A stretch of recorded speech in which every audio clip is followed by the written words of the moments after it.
ದಕ್ಷಿಣ ಕಾಶಿ ಅಂತಾನೆ ಖ್ಯಾತಿಯಾಗಿರುವಂತಹ ನಂಜನಗೂಡು ನಂಜುಂಡೇಶ್ವರನ ರಥೋತ್ಸವ ಅದ್ದೂರಿಯಾಗಿ ನೆರವೇರ್ತಾ ಇದೆ. ಈ ಮಧ್ಯೆ ಒಂದು ಬಾರಿ ದುರಂತ ಸಂಭವಿಸಿದೆ.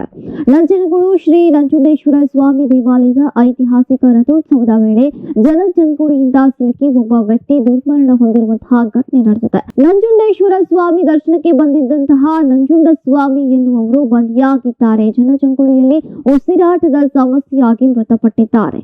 ಬೆಂಗಳೂರು ಮೂಲದ 56 ವರ್ಷದ ನಂಜುಂಡ ಸ್ವಾಮಿ ಎಂಬ ವ್ಯಕ್ತಿ ರಥೋತ್ಸವ ನೋಡೋಕೆ ದೇವಾಲಯಕ್ಕೆ ಬಂದಿದ್ರು. ರಥದ ಸುತ್ತ ಜನ ಸಮೂಹ ದಟ್ಟವಾಗಿ ನಿಂತಿತ್ತು. ಈ ವೇಳೆ ನಂಜುಂಡ ಸ್ವಾಮಿಯವರು ಜನರ ಮಧ್ಯೆ ಸಿಲುಕಿ ತೀವ್ರ ಅಸ್ವಸ್ಥಗೊಂಡಿದ್ದಾರೆ. ತಕ್ಷಣವೇ ಅವರನ್ನ ಹತ್ತಿರದ ಆಸ್ಪತ್ರೆಗೆ ರವಾನಿಸಲಾಯಿತು. ಆದ್ರೂ ಕೂಡ ಆಸ್ಪತ್ರೆಯಲ್ಲಿ ಚಿಕಿತ್ಸೆ ಫಲಕಾರಿಯಾಗದೆ ಸಾವನ್ನಪ್ಪಿದ್ದಾರೆ.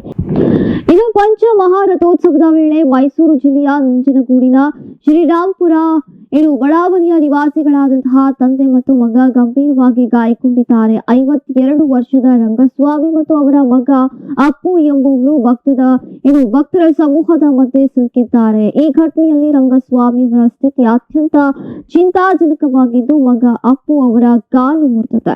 ಗಾಯಾಳುಗಳಿಗೆ ಮೊದಲು ನಂಜನಗೂಡಿನ ಸರ್ಕಾರಿ ಆಸ್ಪತ್ರೆಯಲ್ಲಿ ಪ್ರಾಥಮಿಕ ಚಿಕಿತ್ಸೆಯನ್ನ ನೀಡಿ ಹೆಚ್ಚಿನ ಚಿಕಿತ್ಸೆಗಾಗಿ ಮೈಸೂರಿನ ಕೆಆರ್ ಆಸ್ಪತ್ರೆಗೆ ರವಾನಿಸಲಾಗಿದೆ. ನಂಜನಗೂಡು ರಥೋತ್ಸವದಲ್ಲಿ ಇಂತಹ ಅವಘಡ ಸಂಭವಿಸ್ತಾ ಇರುವುದು ಇದೇ ಮೊದಲೇನಲ್ಲ. ಈ ಹಿಂದೆ 1999ರಲ್ಲಿ ನಡೆದಂತಹ ರಥೋತ್ಸವದ ವೇಳೆ ರಥದ ಚಕ್ರಕ್ಕೆ ಸಿಲುಕಿ ಒಬ್ಬರು ಮೃತಪಟ್ಟು 3 ತಮ್ಮ ಕಾಲುಗಳನ್ನ ಕಳೆದುಕೊಂಡಿದ್ರು. ಇದೀಗ ಹಲವು ವರ್ಷಗಳ ನಂತರ ಮತ್ತೆ ದೊಡ್ಡ ಜಾತ್ರೆಯ ಸಂದರ್ಭದಲ್ಲಿ ಕಾಲು ತುಳಿತ ಉಂಟಾಗಿ ಸಾವು ನೋವು ಸಂಭವಿಸಿರುವುದು ಈಗ ಭಕ್ತರಲ್ಲಿ ಆತಂಕ ಮತ್ತು ವಿಷಾದವನ್ನು ಮೂಡಿಸಿದೆ. ನೀವು ಸಣ್ಣ ಆಗ್ಬೇಕಲ್ವಾ? ಅದು ಒಂದು ಉತ್ತಮ ಆಹಾರದಿಂದ ಸಣ್ಣ ಆಗ್ಬೇಕಲ್ವಾ? ಪ್ರತಿದಿನ ನಮ್ಮ ಜೀನಿ ಸ್ಲಿಮ್ ನ ಯೂಸ್ ಮಾಡಿ ಯಾವುದೇ ಸೈಡ್ ಎಫೆಕ್ಟ್ ಇಲ್ದಂಗೆ ನೀವು ಸಣ್ಣ ಆಗ್ತೀರಾ.